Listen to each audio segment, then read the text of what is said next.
So thank you everyone for joining us today. We are here with Jason Hahn, who is a fabulous wildlife photographer, and he's going to be showing you how he uses Luminar and Aurora together to create some really wonderful images. This is so cute, by the way.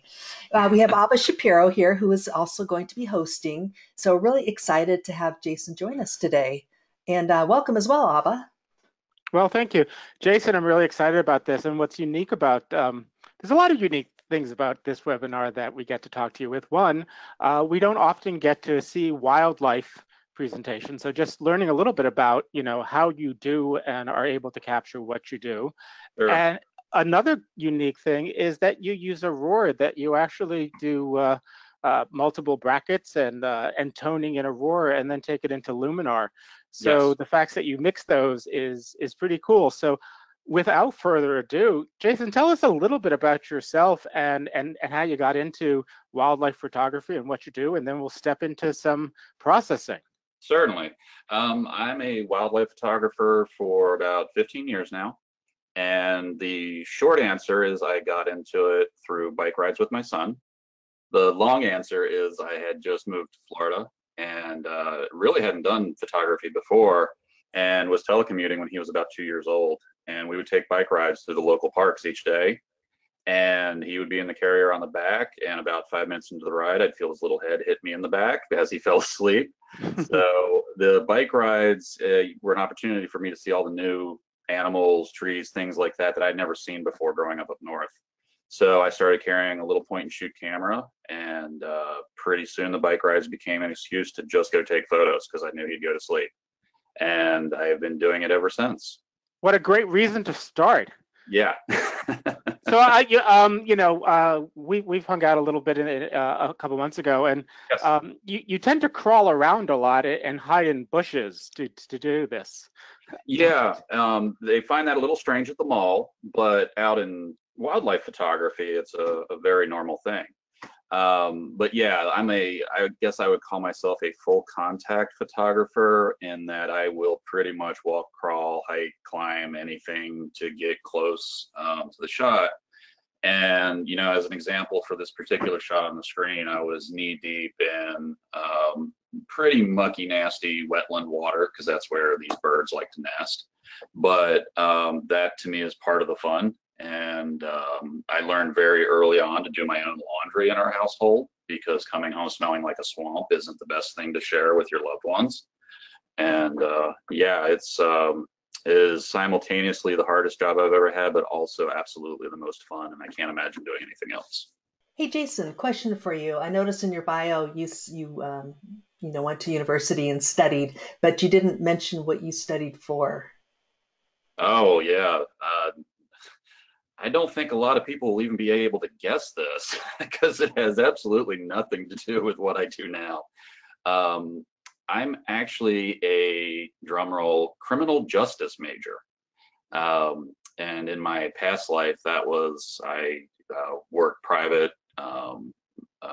security type jobs, doing investigations, traveling around the world, doing trainings, all kinds of stuff. And I was kind of due for a change when the photography bug grabbed a hold of me.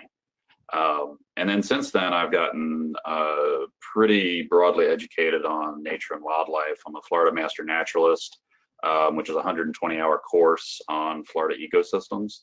And I have a phenomenal capacity for what many might consider useless information, but something I just am constantly reading about the animals, places. I'm a big believer that to be a better nature photographer, you need to be a better naturalist. And the more you understand about the ecosystems, the animals, and how the whole thing works, the better your photos are. Absolutely.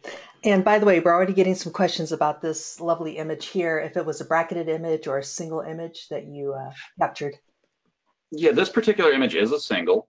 One of the things I'm going to show here is that even with single images, Aurora, though we call it an HDR software, and most of the time when we think of HDR, you're thinking bracketed images. Through the HDR process, there's something we do called tone mapping, and Aurora will let you tone map a single image. So basically what we're doing is letting the software look at the image, see where the highlights and shadows are, and then calculate a new range for what those highlights and shadows will be. One of the things with digital photography you'll find is that there is much more information there than what our eyes see and what our monitors display. So the tone mapping process basically shows you a different slice of that information, with the end result being that we end up with more details being shown in the highlights and shadows within one image. So I picked this one just because sandhill cranes are near and dear to my heart. I've spent, I can't even begin to guess how many hours with these guys. And I wrote an article not too long ago about the life cycles approach to photography. And it was actually inspired with them because I have literally witnessed every moment that I can think of so far, from life to death, through death with sandhills, and literally the moment the chick is coming out of the egg. So this is a pair that I've photographed. This was the second year of being able to photograph them, and I wanted to share that experience because, you know, it's something I love to do. The chicks themselves are 30 to 32 days from the time the egg is hatched to the time they come out. And this is the first morning. And you can see the chicks like to be up on top of, in this case, this is mom. I actually know that because of the coloration on the bird. The females will smear dirt and clay on themselves since they do most of the sitting on the egg during the day, whereas dad sits on the egg during night. So that clay and dirt helps kind of camouflage them during the day. So this is the chick sitting on mom. And what you'll notice right away is this is late morning. So probably about 10 o'clock in the morning, the shadows are starting to get kind of harsh. You'll notice over on her tail, under her neck, on the chick's head, there's some heavier shadows. And sandhills also can be a little bit challenging to expose properly because they have that big bright white patch on their head. And then their feathers are actually very close to medium gray. And then they tend to live in wetlands, which have lots of deep shadows. So there's a very large dynamic range here. What I found with wildlife photos is that by bringing them into Aurora first, I can tone map it, kind of get more details in those shadows and highlights as a almost pre-processing before I bring it into Luminar to finish it off. Okay. Going through a shot like this, and with every image that you work with, really, you should process with purpose. Make a quick mental checklist. What are the things that I want to do to improve this photo or realize the shot that I had in my head? Because what we really should be doing with the camera is pre-visualizing and seeing the way we want that shot to be finished. So in the case of this sandhill, I'm looking at it, and to me, always the number one thing to be concerned with is story. What is the story here? What do I want people to be looking at? In this case, pretty obviously, I would say it's the interaction of mom and chick. So what things will help do that with my processing? And I already mentioned it, controlling the highlights on the head, opening up the shadows on the chick, making the whole thing look a little bit more pleasing so that all attention is focused to that interaction. Okay. So what I'll do is then when I bring this image in, I'm just simply opening it straight from opening the raw file directly into Aurora. And I'll show you, let me open from the start. So let's say if I was, we'll reopen this. And you'll see that as I open a single image, that tone mapping is checked. And that is by default when you open just a single image. You don't have to really worry about a lot of this. I do like to have color denoise on. I don't usually bother with the chromatic aberration unless I really notice that there's some purple or green fringing. And then you just hit the create HDR. Really the only difference here is that we don't have the screen with multiple images on it that you would have with a bracketed series that shows the differences in exposure. Hey, Jason, what camera and lens did you use for this particular image? Sure. It's I used the Canon at the time. It was the Canon 5D Mark III, which recently had an unfortunate incident involving me and a creek, and which has now been replaced by the Mark IV. And then I use the Tamron 150 to 600 for images like this. I used to be purely a prime guy, and I found that thanks to some stuff I went through with medical issues, I really like the variable telephotos. the big zooms that are out there on the market, the Tamrons and Sigmas and such, that they're really quite good, and they allow me a greater degree of flexibility.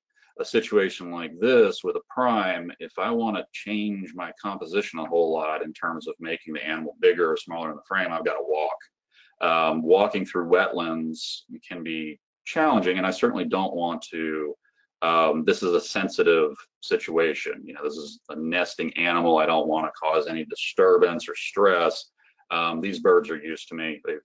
We've known each other for a long time. We're good friends. But you know, in this situation, a mama and dad are always going to be very protective. So I want to maintain that barrier.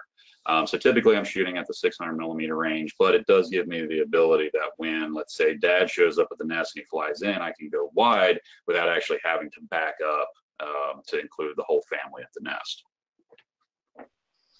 Okay, thank you. So coming into the program now, there's really two settings that I like the best, and I find that what's great with both Luminar and Aurora is the use of the presets. Usually I'll start off with the realistic, which if we go under categories and go to basic, you'll see the realistic preset is the first one. And you can see very quickly, if we zoom in here a little bit, what it's done is taken and increased the contrast quite a bit in the image, so that you're seeing there's quite a bit more color, quite a bit more contrast in the back. Now that may or may not, it's going to depend on the image, and that's why when I say use a preset, also recognize that every image of every animal, every landscape is unique. So you need to tailor your settings to that. I think one of the mistakes sometimes people fall into is they get a preset and they want to apply it to everything. And you just want to really look at it again, process with purpose, make sure that you are processing it to the unique characteristics of your particular image. Okay, if I like this, I'll continue on and then start looking through the different settings on the right-hand side and making little adjustments here and there.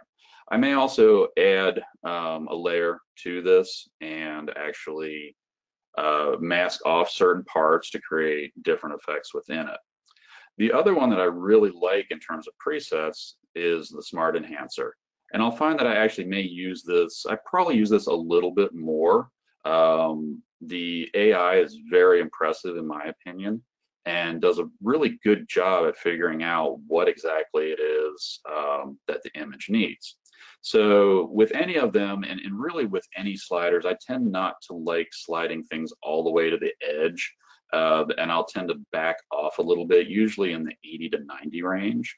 So as an example with Smart Enhancer, I'll just bring it down a little bit. So let's say to the 80 mark. And already we've added a lot of contrast and color to that image. Now it's not finished yet by any stretch, but this is a good starting point. And what I really like is the way the feather definition is standing out already.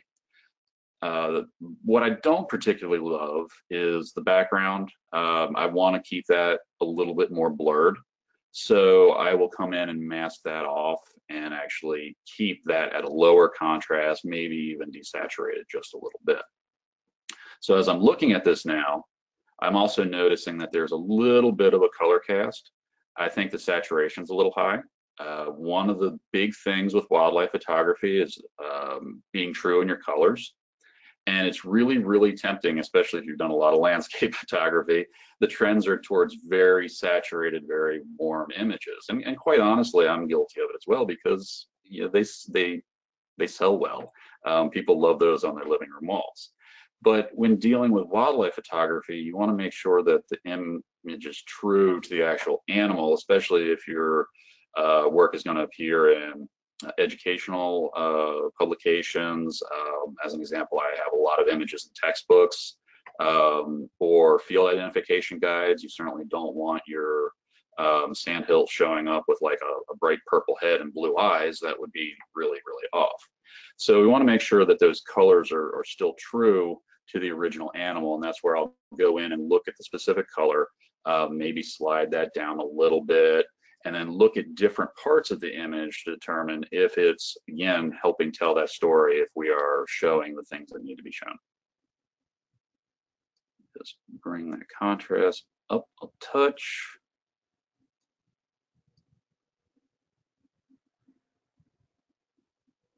And I'm always going back and forth. Sometimes I use the split screen, and I actually really like using the slide. For whatever reason, that works with my particular brain really well. But you can see already that we're making some really nice improvements into. There's a really rich color to the chick, and that's very true to the way they look. Those little guys just have that really warm glow, the little fuzzies there, that is very cute.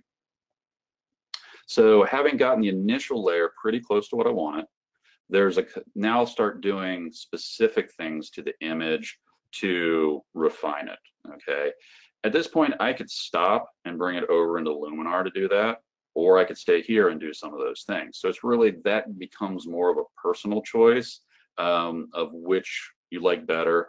The interface is so similar, there's really not a lot of difference. So I always figure if I can do it in here, I'll just get it done while I'm in the program before I open up the next one.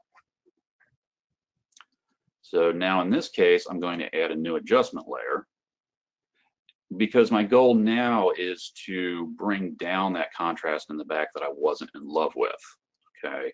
So I'm going to start easing that down just a little bit, bringing the contrast slider down, and then opening up the shadows just a touch, the highlights as well.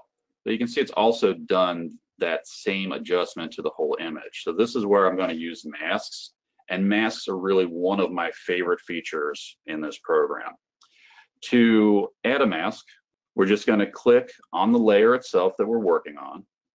And I personally tend to use the brush the most. The gradient mask is great for things like skies or foregrounds that you want to adjust. The radial mask is great, especially for things like sunrises, where you can put the mask right directly over the sun and make adjustments around it or outside of it. So now I'm going to, number one, turn on the mask visibility itself, which you'll see we have a new toolbar right here that has all of our mask tools on it. We'll go ahead and hit that eyeball right here so that we can see what the mask is. I'm going to go ahead and invert it so that I can see exactly where I'm painting. In this case, the only thing I want to make sure that I don't apply to this, the one thing I want to make sure that is not being affected is the sandhill itself. I'm going to do this a little backwards in that I'm going to paint the sandhill. I tend to use a pen tablet. I find that is a much easier way of doing things, but you can certainly do this with your mouse. Now I'm going to turn that off. Now you can see what's happened is I'm actually applying that to the bird itself. So I'm going to flip this mask now, okay? Come back in, and then I'm going to keep applying that. In this case, my opacity is down pretty low. I may want to bring that up a little bit and make it more pronounced. You can also use the erase tool at this point, which will help as well.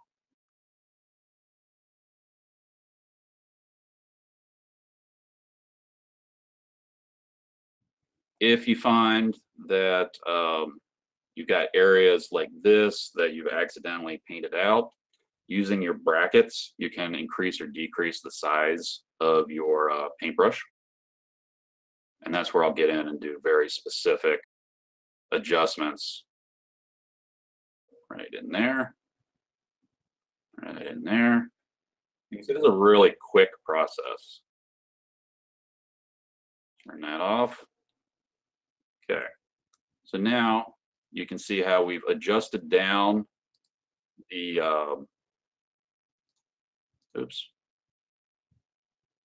the contrast on that back layer. So Jason, you're toggling that off a couple of different ways. Could you just explain to the people listening how you're doing that, whether you're hitting the eyeball next to the layer or whether you're hitting the button on the top and bottom? Right. One of the nice things about this particular interface is that you can turn on and off entire layers, or you can turn off just specific filters. In this case, because all of my adjustments were done within the HDR basic, on this particular layer, I can turn that off by clicking the eyeball next to HDR Basic so that we can see the adjustment itself. Or I can turn off the entire layer as well. In this case, it doesn't make a big difference since I made all those adjustments in one spot. But let's say if I came in to do something with the color and really ratcheted up the saturation, I could turn just the saturation on or off while leaving the HDR Basic settings on. Excellent. Thank you very much. Sure. So now having made my adjustments and overall pretty happy with the way things are looking. So this is where we started. And this is where we are. We've improved the contrast in the Sandhills body, lowered the contrast in the background.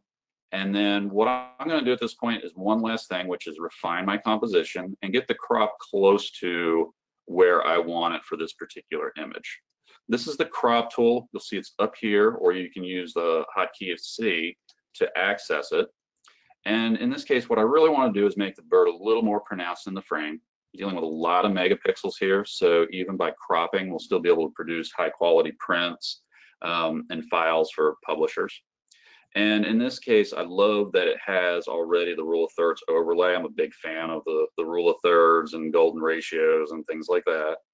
And the idea with the rule of thirds is that you look at your image, divide it into thirds vertically, divide it into thirds horizontally, and the human eye, we tend to like things on those intersections. In this case, it creates a nice flow through the screen so that as you see, the body of the bird is on that lower third, and then the interaction of the chick, their eyes are really close to that upper right third. So I like the way this crop looks. So I'm going to go ahead and hit the big blue crop button up at the top. Now you can do different styles of crops. In this case, by bringing this down like I did, this is free form, so it's not maintaining the original ratio. I tend to like keeping the original just because of how I print and market my work. So I want it true to that original ratio, but still be able to crop it later on if necessary for different ratios, such as if somebody requested an 8x10 print, that would actually take off a bit on each side of the image. Coming straight out of the camera, the ratio is actually closer to an 8x12 print, so you would lose 2 inches by printing it for somebody as an 8x10. So going into that original and then locking that in, that's my tendency, but you can also do things like 16:9, which lends itself more to widescreen monitors and video. You can do, the original. There's the actual 4:3, which would be let's see, an 8:6 image. That's pretty close to a 5:7 also. Oh, there's 5:7. So you can see there's all those traditional print sizes are in there. But like I said, I tend to like the original. Okay. Move that in. And it's real easy. You can just drag it. And at any point, if you don't like what you see, hit the reset button. So I'll bring that in and refine it just a little bit. And then go ahead and hit the crop. Okay. Once I've done this, then I'm going to go ahead and save it to bring it over into Luminar.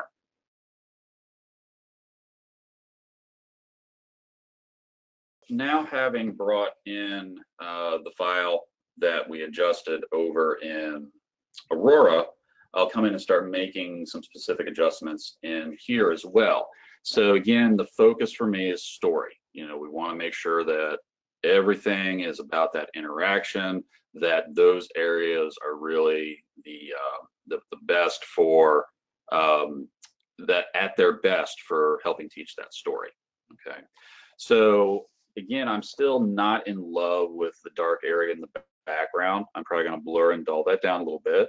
I still want to pull just a little bit more detail in the highlights here. There's a few more tools in Luminar that aren't available in Aurora, specifically curves layers. And maybe try to pull a little detail in the eyeball of the chick. Their eyes are not actually black, So if that detail is there, if it's was not a situation where I actually blocked up the blacks and didn't capture detail, we may be able to pull out the slight yellow color that is within the chick's eyes. Now, knowing that goes back to the whole naturalist thing. The more you know about the animals, the better your images are. So if you haven't been around these guys a lot, you're probably just going to assume that the chick's eyes are black, but they're not. They having been up close and seen them a number of times, that's one of those little things that I know that being able to bring out that detail will make it more true to the way the animal looks in the wild. Okay. So as before, we're going to look at specific issues and then address each of those issues, and I'm going to work heavily with layers as well. Now, as you can see, this is a workspace. I've clicked right on the right-hand side onto the workspaces area. And what these allow you to do, they're a little bit different and a little bit similar to presets. And I like workspaces because what they're going to do is add a set number, a certain batch of filters to your layer, but unlike presets, they don't make any adjustments yet. So I know that typically when I come into a wildlife image, if I want, there are going to be certain things I'm going to adjust, such as exposure and contrast, color, things like that. So within this, you can come in and hit professional as your workspace, and you'll see it's already added several of the different filters here. So things like develop, removing noise, the denoise, saturation and vibrance, the accent AI filter, which is one that I love a lot, dehaze, things like that. Now, as I'm working in this, I like to keep different adjustments separate. So I'm going to make all of my exposure and contrast changes on one layer, and then I'm going to make my color corrections on another layer. That helps me that as I'm working through developing an image, that if all of a sudden it's not looking right, I can very quickly turn layers on and off to see where the issue is instead of having to go through every single filter. If there's 50 filters added to one layer, I'd have to go in and turn every one of them on or off. By separating those out, it can make things go a lot quicker, so you can identify if you've over-processed or under-processed an area. So with this particular one, I've actually created my own workspace, which is something nice you can do, that if you have a particular workflow and you find you're always using these 6 filters, you can save those as your own workspace. In this case, I have one just for exposure and contrast, which you'll see has the develop tool, has the accent AI filter, vignetting, advanced contrast, and dodge and burn. These are only going to affect the tones in your image, the lights and the darks, and how the exposure appears. We're really not going to mess with color a whole lot on this particular layer. So again, if I'm looking at this, the first thing I'm going to go to is the accent AI filter and see what changes that makes. Sometimes it can be a little aggressive if you go way high, but sometimes just a little tweak or two will actually help even out tones, and the AI figures out what is overexposed, what is underexposed, and seeks to make adjustments in just those areas. So you can see it's already starting as I toggle that particular filter on or off, again using the little eyeball right on the filter's name. You can see that very subtly it's opening up the details in the background and making those a little bit brighter. Okay, so as I come in here, I'm going to make some adjustments, probably open up the shadows just a little bit, and generally my process is I'm going to slide the slider way up to see what kind of effect it's having on the image, and then keep backing it off until it looks good. One quick tip for everybody out there is, once you've made your adjustments and you're pretty happy with your image, go take your coffee break, spend 5 minutes out of the room, away from the computer, and let your eyeballs reset, so to speak. And when you come back, what pops out to you? Number one, does the image still look good? or is there something off? And you'll find that what happens is we adapt to our adjustments and convince ourselves almost that things look good, whereas they may be overdone. Okay, that's a really good way to catch yourself if you're oversaturating, making an image too flat, removing the shadows from it, those sorts of things.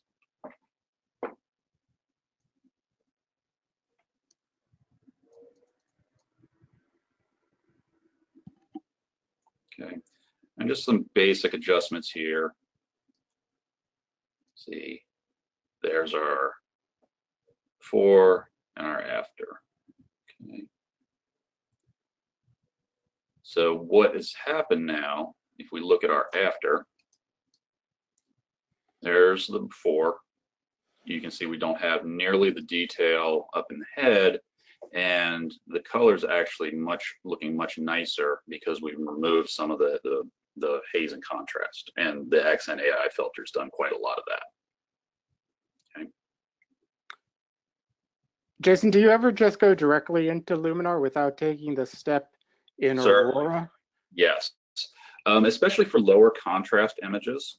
HDR and tone mapping is a great tool for higher contrast, but when you have very low contrast, you don't really have anything to remap to.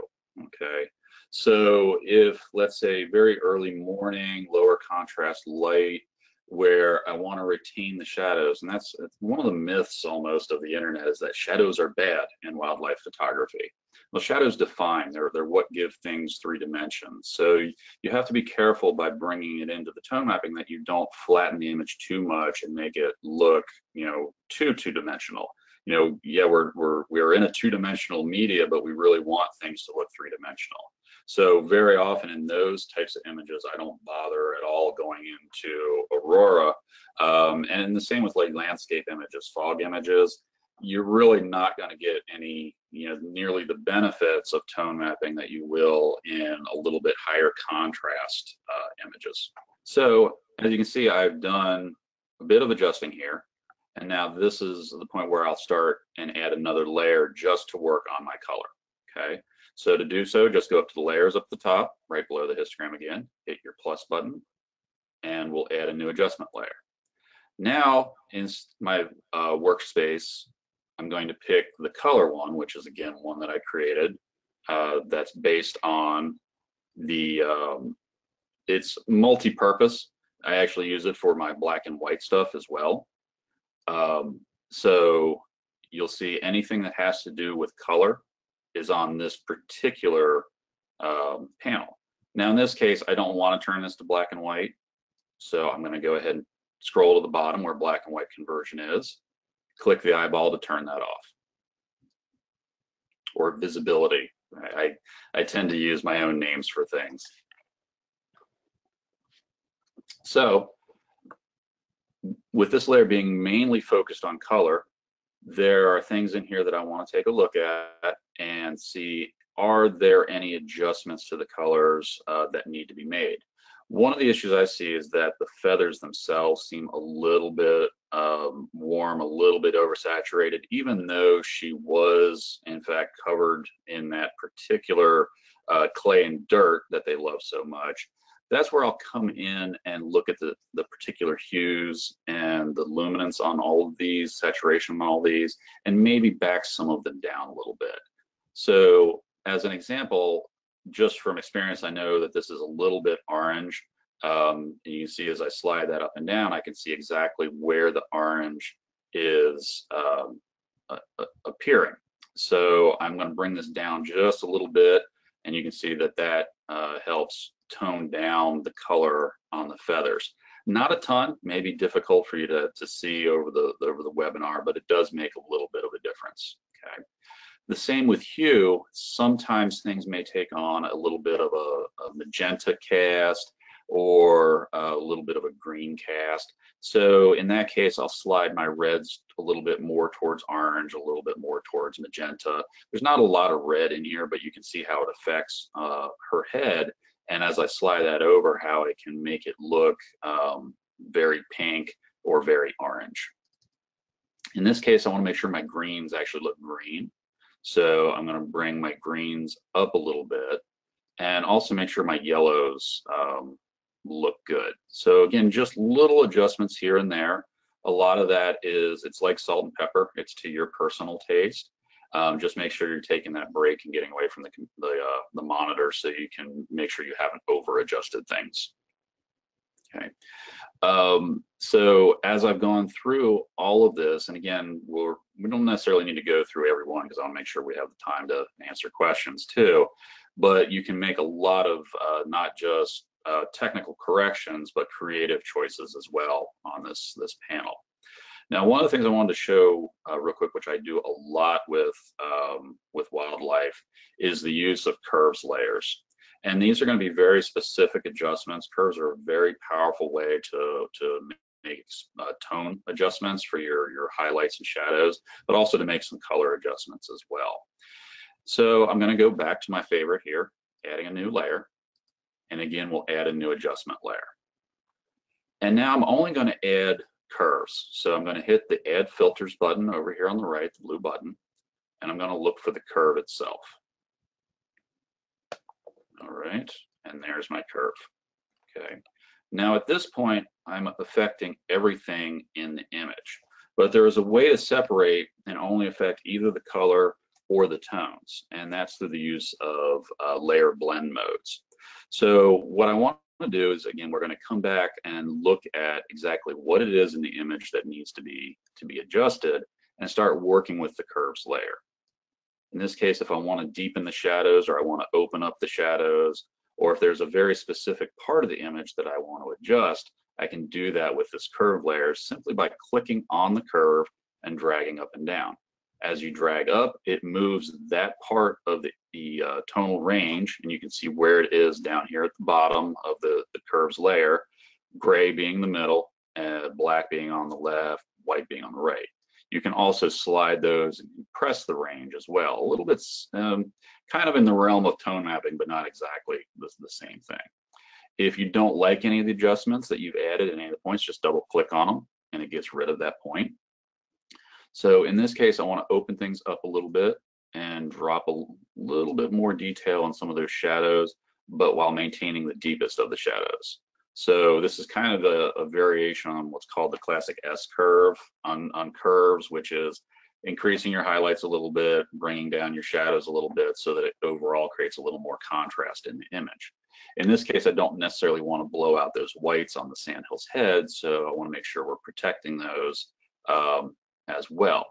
Now, this has also affected the color, which is something we don't want to do. One of the things with curves is as you make adjustments, it can affect the color as well.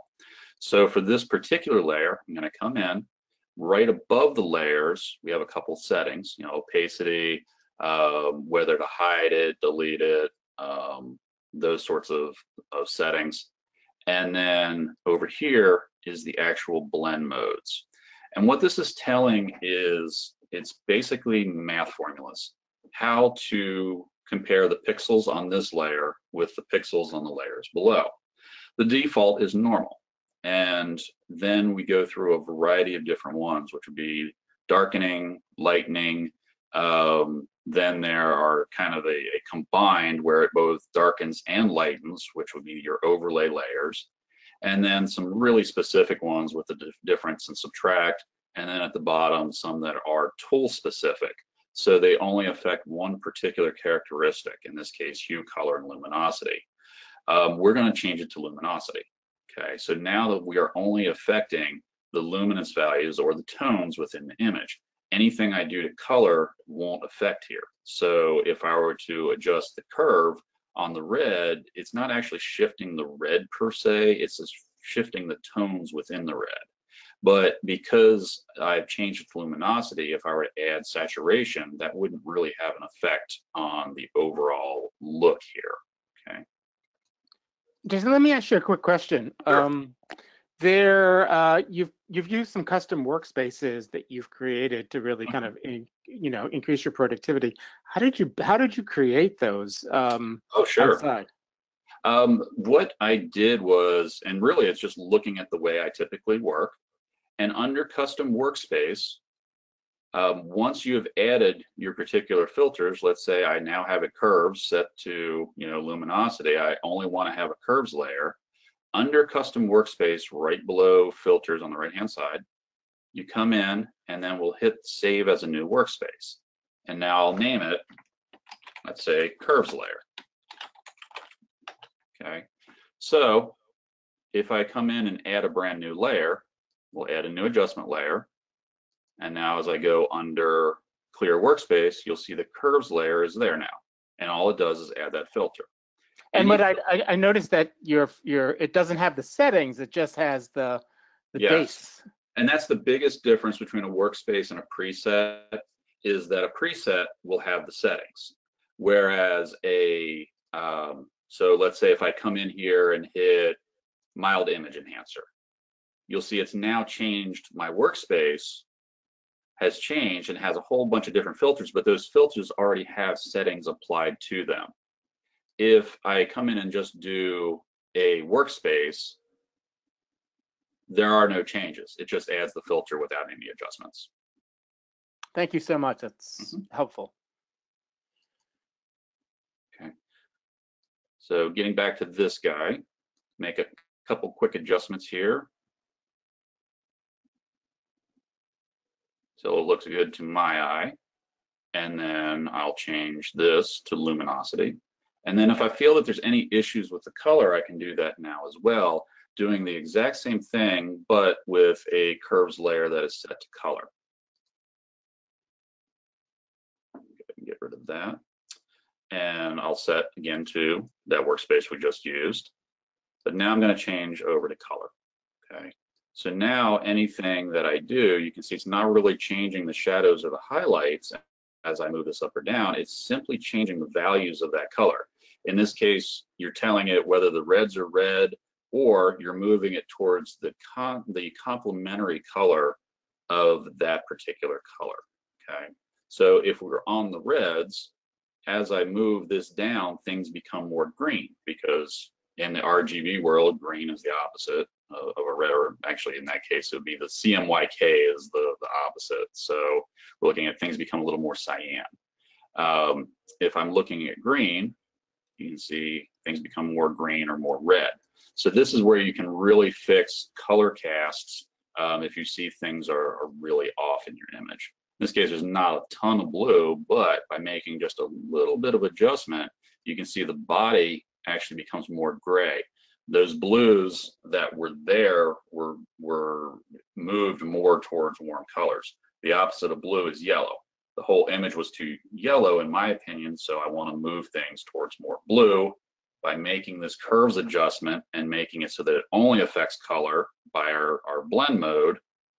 We now have something that just adjusts those feathers without adjusting the tones within the image that we did on the earlier layer.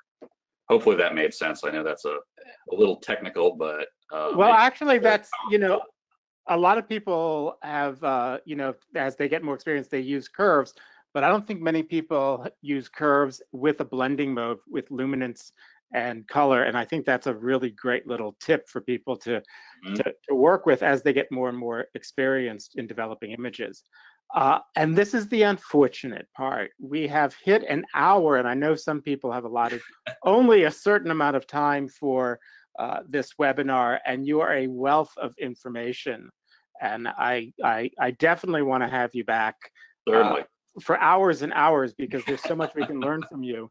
But for those people who are who need to run, maybe back from lunch or whatnot, I'm going to pass it back to Lori so she can point people in the direction of where they can find stuff. But once again, you have a website. We posted it in the chat box. But just for the folks who may have missed that, could you tell us your website again? And then Lori's going to go ahead and take back control of the screen and show people where they can pick up the Aurora and Luminar trials. Sure. My website is hahnnaturephotography.com. That's HAHN, naturephotography.com. You can also find me on outdoor photo workshops for those who want to learn and actually come take a workshop with me. Great. Well, that's great. Hey, thanks, Jason. Up on the screen, everybody should see your beautiful images here from your website. So everything Thank you. from bears to bees and in Yeah, between. pretty much if it walks, crawls, flies, or shines in front of my camera, I'll take a picture of it. That's fantastic. Well, I want to thank everybody for joining us. Thank you, Abba, for hosting, and Jason for presenting, and for all of you for watching us today. We hope you'll join us for another webinar soon.